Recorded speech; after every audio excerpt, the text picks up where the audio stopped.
Assalamualaikum warahmatullahi wabarakatuh. Para panelis Nirwasita Tantra yang saya hormati. Saya Aditya Halindra Faridski, Bupati Tuban. Perkenankan kami untuk menyampaikan ikhtiar pemerintah Kabupaten Tuban dalam rangka melakukan perlindungan dan pengelolaan lingkungan hidup sebagaimana yang telah diberikan dalam dokumen Informasi Kinerja Pengelolaan Lingkungan Hidup Kabupaten Tuban pada tahun 2020. Para panelis Nirwasita Tantra yang saya hormati, Kabupaten Tuban merupakan daerah yang kaya potensi, baik potensi alam maupun potensi non-alam. Kabupaten Tuban memiliki garis pantai sepanjang 65 km dengan luas daerah 1.839 km persegi. Pada tahun 2020, Kabupaten Tuban berkependudukan 1.298.302 jiwa, dengan angka kepadatan penduduk mencapai 706 jiwa per kilometer persegi. Kabupaten Tuban merupakan daerah yang kaya akan sumber daya alam, di antaranya mineral non-logam, hasil pertanian, perikanan, minyak, dan gas bumi. Karenanya, Kabupaten Tuban menjadi pengembangan industri di Provinsi Jawa Timur. Dan terbaru ini, proyek strategis nasional berupa pembangunan kilang minyak terbesar se-Asia Tenggara, yang insya Allah juga akan dibangun di Kabupaten Tuban, yaitu New Grassroots Refinery oleh PT Pertamina Indonesia. Kabupaten Tuban juga memiliki potensi wisata yang berbasis alam dan budaya. Ada wisata Pemandian Betiharjo, Pantai Bum Tuban, wisata Goa Akbar, wisata religi, yaitu Makam Sunan Bonang, dan Makam Syekh Ibrahim Asmorokondi. Wisata alam berbasis masyarakat, community-based ecotourism, terus tumbuh dan berkembang cukup signifikan. Tercatat 12 titik ekowisata baru selama tahun 2020 yang telah diberikan izin pengelolaan. Dan insya Allah terus bertambah di setiap tahunnya. Titik-titik ekowisata baru tersebut memiliki kekhasannya masing-masing. Ada yang berbasis pantai, ada yang berbasis wisata goa, ada yang berbasis wisata air, dan ada juga yang berbasis wisata pemanfaatan lahan pasca tambang. Semisal wisata tebing pelangi, wisata bukit daun, dan lain sebagainya. Secara khusus kami ingin meng-highlight wisata pemanfaatan lahan pasca tambang dengan tumbuhnya dan berkembangnya wisata alam yang memanfaatkan lahan pasca tambang ini.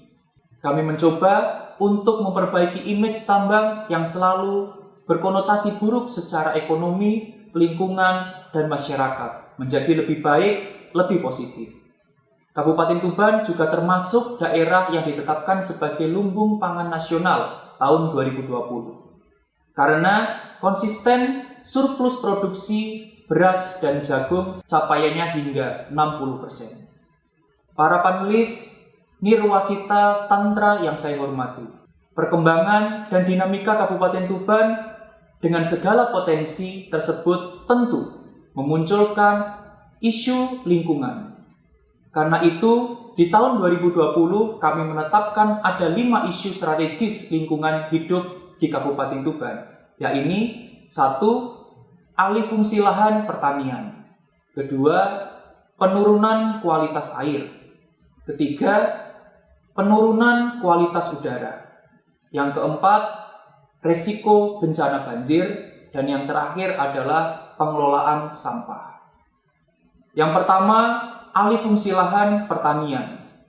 Kebijakan Rencana Tata Ruang Wilayah Provinsi Jawa Timur tahun 2011 sampai dengan tahun 2031 yang telah menempatkan Kabupaten Tuban, Lamongan, dan Bojonegoro sebagai segitiga emas pertumbuhan industri di Jawa Timur dan telah mendorong pertumbuhan sektor industri di Kabupaten Tuban.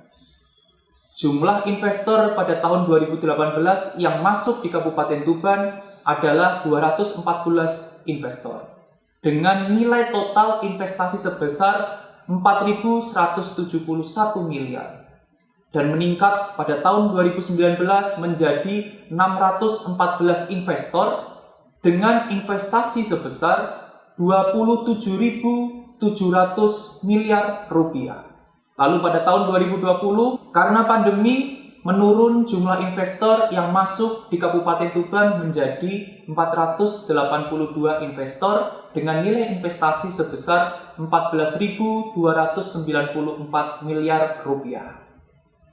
Dinamika industri yang muncul serta dibarengi dengan pertumbuhan jumlah penduduk Kabupaten Tuban yang berakibat kebutuhan hunian pada akhirnya membuat tekanan lahan pertanian meningkat. Untuk mensikapi kondisi tersebut, pemerintah Kabupaten Tuban mengambil kebijakan hulu hingga hilirnya. Pada sektor hulu, pengendalian alih fungsi lahan pertanian dilakukan melalui perumusan kebijakan dalam Rencana Pembangunan Jangka Menengah Daerah atau RPJMD dan Rancangan Tata Ruang Wilayah RT/RW Kabupaten Tuban. Program ini juga sinergi dengan Kantor Pertanahan Kabupaten Tuban, sehingga dapat dilakukan pengendalian alih fungsi lahan pertanian, terutama pada lahan pertanian sawah yang produktif. Pada sektor hilir, pemerintahan Kabupaten Tuban menjalankan program penjagaan produktivitas pangan melalui program Desa Mandiri Pangan atau yang biasa disingkat adalah DEMAPAN. Pembangunan jalan usaha tani, irigasi teknis, dan lain sebagainya. Hasilnya, walaupun di tengah pandemi, pada tahun 2020 sektor pertanian masih relatif stabil, bahkan bisa menjaga tetap surplus produksinya. Pada data tahun 2020, produksi beras kita adalah 627.952 ton, atau surplus sebesar 60,97%. Sementara data produksi jagung tahun 2020 adalah sebesar 698.396 ton. Para panelis Nirwasita Tantra yang saya hormati, berikutnya adalah kualitas air. Ada dua hal yang menjadi perhatian pemerintahan Kabupaten Tuban, yaitu pengelolaan limbah cair domestik dan limbah cair industri. Di level domestik telah dilaksanakan intensifikasi program Open Defecation Free atau biasa disingkat ada ODF di seluruh kecamatan di Kabupaten Tuban. Ditargetkan pada tahun 2024 seluruh desa di Kabupaten Tuban berstatus ODF. Selain itu, juga telah dilaksanakan pembangunan IPAL komunal domestik serta penyambung pipa air limbah domestik pada tahun 2020 sebanyak 30 IPAL komunal yang terintegrasi dengan MCK komunal sehingga total 119 IPAL komunal terbangun sejak tahun 2016 hingga tahun 2020. Selain itu juga terus dikembangkan biogas berbasis kotoran ternak. Program Satu Desa Satu Bank Sampah pada tahun 2020 dan jumlah bank sampah berjumlah 81 unit dan insya Allah terus berkembang di Kabupaten Tuban. Di level industri, di samping melakukan pengawasan langsung secara kontinu, Dinas Lingkungan Hidup Kabupaten Tuban juga membuat pelaporan online melalui aplikasi sistem pelaporan lingkungan hidup atau yang biasa disingkat SIPLAH. Hasilnya, pada tahun 2020 terdapat 57% pelaku usaha terkategorikan taat.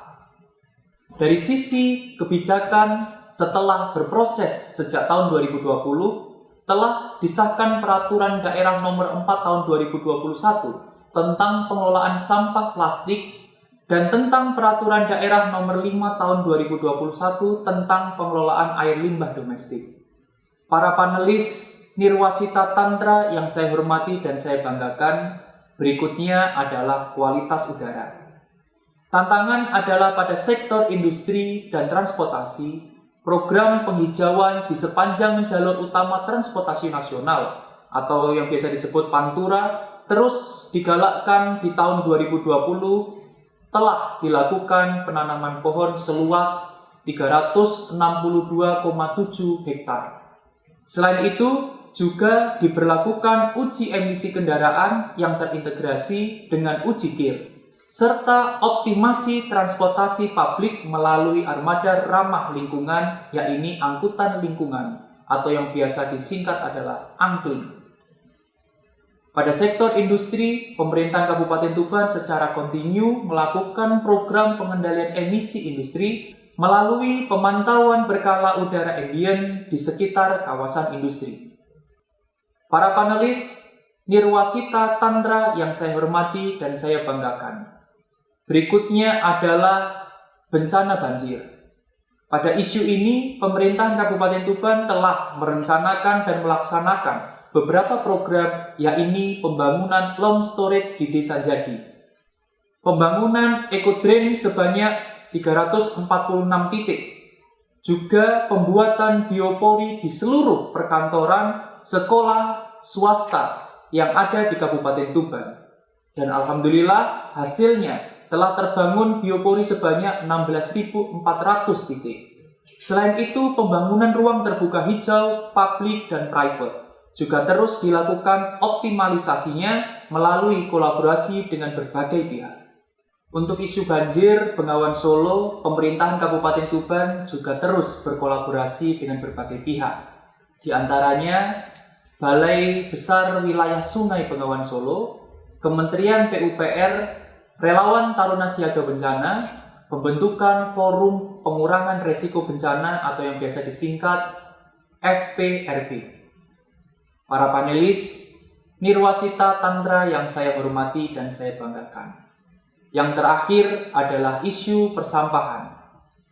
Data timbunan sampah di Kabupaten Tuban mencapai 488 ton perharinya. Dari jumlah tersebut, baru terkelola 51%, sedangkan 49% belum terkelola dengan baik. Refuse Derived Fuel atau yang biasa disingkat RDF atau pemanfaatan sampah untuk pengganti bahan bakar adalah terobosan kolaborasi pemerintahan Kabupaten Tuban. RDF telah dimulai dengan pembebasan lahan seluas 1,9 hektar di tahun 2020 dan dilaksanakan pembangunan pada tahun 2021. Dengan penerapan RDF ini, pemerintahan Kabupaten Tuban bekerjasama dengan PT Semen Indonesia. RDF Kabupaten Tuban ini menjadi yang kedua di Indonesia setelah RDF di Kabupaten Cilacap. Kapasitas RDF direncanakan sebesar 120 ton perharinya.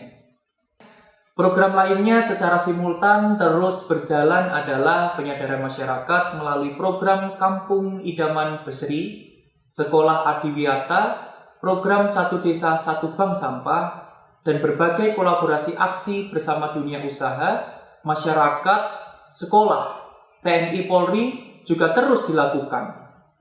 Yang terbaru, dalam rangka Gerebek Sampah bertepatan dengan World Clean Up Day di area pesisir Kabupaten Tuban.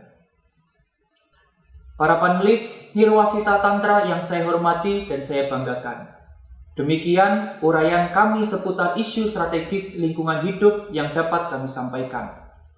Sebagai penutup, kami sampaikan bahwa dalam kepemimpinan kami memiliki moto Bangun Desa Noto Kuto.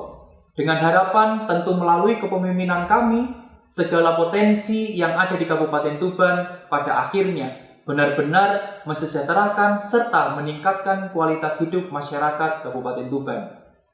Moto tersebut kami wujudkan dalam visi kami, yakni membangun serta mewujudkan Tuban sejahtera, berkeadilan, berbudaya, berdaya saing, dan berbasis lingkungan.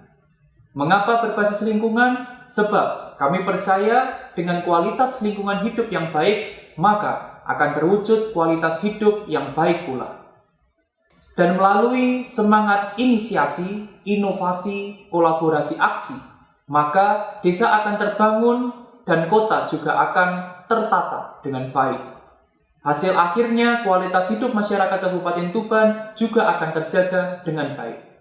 Para panelis Nirwasita Tantra yang saya hormati dan saya banggakan, Sekian yang bisa saya sampaikan. Terima kasih. Ihdinas siratal mustaqim. Wabillahi taufiq wal hidayah. Wassalamualaikum warahmatullahi wabarakatuh. Assalamualaikum warahmatullahi wabarakatuh. Para panelis Nirwasita Tantra yang saya hormati. Saya HM Miyadi SAGMM, Ketua DPRD Kabupaten Tuban, perkenankan kami untuk menyampaikan dukungan sebagai bentuk ikhtiar kami di DPRD kepada pemerintah daerah Kabupaten Tuban tentang pengelolaan lingkungan hidup yang tercatat di dalam dokumen informasi kinerja pengelolaan lingkungan hidup Kabupaten Tuban pada tahun 2020.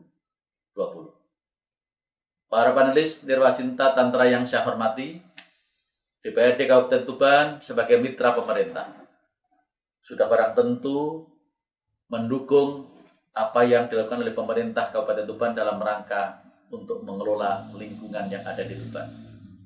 Nah, dukungan tersebut ada 3 komponen. Yang pertama adalah dukungan anggaran. Kita lihat di dalam anggaran tercatat di tahun 2020 anggaran tentang lingkungan hidup tercatat ada 109 miliar sekian. Dan anggaran ini naik 25,17% dari angka pada tahun 2019 yang mencapai 82 miliar sekian.